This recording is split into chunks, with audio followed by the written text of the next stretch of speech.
Hey guys, welcome to my videos.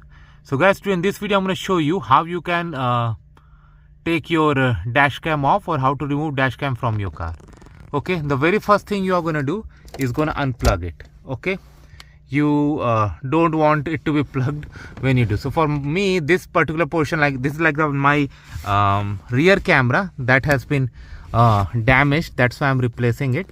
So how I'm doing it is like first, as I said, unplug it. Then you can just simply, for me it's damaged, so I can just take this off. Now this I have taken off this portion. Anyway, it's damaged, but even this step is not required, but just to give you a bit. Now the most challenging part for many people is to take this portion off. Okay, because it's very sticky. So how you can do it? So that's what I'm going to show you. So what I'm going to do, I'm going to use this dental first. Okay, I'm gonna take this wire, you see, and wrap it around and pull it down, and in this way it's gonna do. So guys, it has been taken off, but yes, you can see some debris here.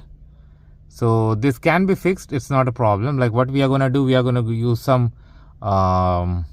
wipe and some cleaning, like glue cleaning liquid solutions that you can rub and get this cleaned, and then you can install next one if you want to. So that is how it works, guys. Let me know what you feel about it. Thanks for watching this. Please subscribe to our channel.